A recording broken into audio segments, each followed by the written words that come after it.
السلام عليكم ورحمة الله وبركاته. اللهم صل وسلم وبارك على سيدنا محمد. ان شاء الله النهاردة فيديو جديد كده مع بعض ان شاء الله بإذن الله. هنعمل كده كيكة البرتقال بطريقة كده سهلة وبسيطة وان شاء الله تعجبكم. يلا بينا نشوف مع بعض المكونات ونشوف مع بعض الطريقة. واول حاجة المكونات معايا هنا كده. اول حاجة 3 بيضات اهو. طبعا انا اختبرتهم كده في الطبق اهو. هنزل عليهم كمان كده بكيس الفانيليا.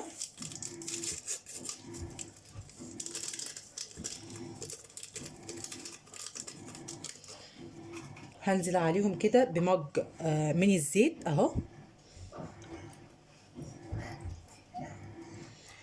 هنزل عليهم كده كمان بمج من البرتقال، من عصير البرتقال طبعا متصفي كويس جدا.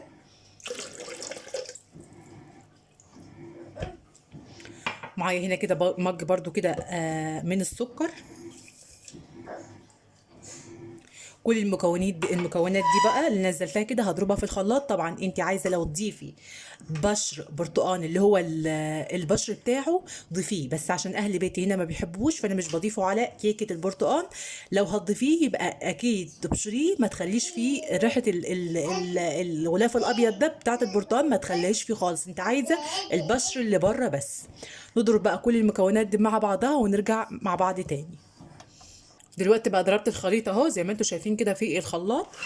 طبعا كنت مجهزه هنا كده مجين ونص من الدقيق الزيرو. طبعا نخلته كويس جدا. جيت هنا معايا كيس بقى البيكنج باودر اهو زي ما انتم شايفين كده. هنزل على الدقيق.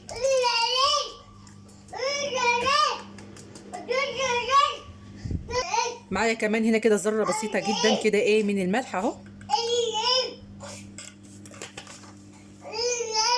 وهنزل بقى كده على كل المكونات دي اهو على الدقيق.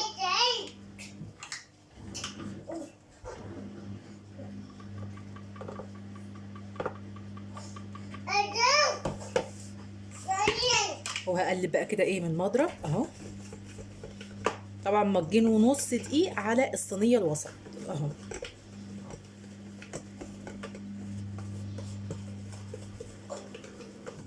طبعا بتضربي كده في الكيكه في جنب واحد كده عشان خاطر الكيكه تطلع مظبوطه معاكي جدا اهو. خلاص كده بقى ضربت الكيكه بتاعتي بالمضرب كويس جدا اهو زي ما انتم شايفين.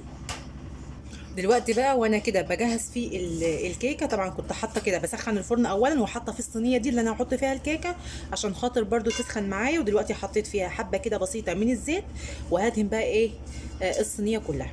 حابه برده ان انت تبدري كده الصينيه بتاعتك بحبه من الدقيق مفيش اي مشكله خالص، بس انا بحط كده دهنه بسيطه من الزيت اهو زي ما انتم شايفين، بحيث ان الكيكه بتاعتي ما تلزقش كده في الصينيه. دلوقتي بقى هنزل كده بالخليط بتاعي اهو زي ما انتم شايفين كده اهو في نص الصينيه كده اهو. طبعا دي الصينيه الوسط في الطقم يا جماعه اهو. يعني بتاخد معاكي مجين ونص دقيق بتطلع الكيك معاكي مظبوطه جدا ومرتفعه والسمك بتاعها مظبوط جدا.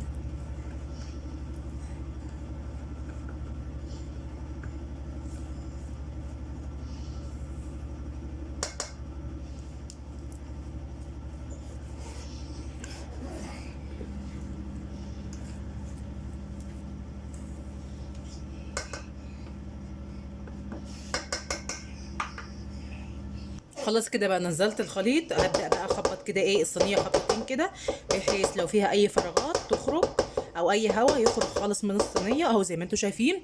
طبعا انا كنت مسخنه الفرن على درجه حراره 180. دلوقتي بقى هدخل الكيكه وان شاء الله باذن الله اول ما تخرج هنشوفها مع بعض. ودي بقى كده كان صينيه الكيكه بعد ما خرجت من الفرن. اتمنى بقى لو الفيديو عجبكم ما تبخلوش عليا بلايك للفيديو، وكمان تشتركوا في القناه وتفعلوا زر الجرس للكل عشان يوصلك اشعار بكل فيديو جديد، تكوني اول واحده بتشاهد الفيديو. اشوفكم ان شاء الله باذن الله في فيديو جديد. مع الف سلامه.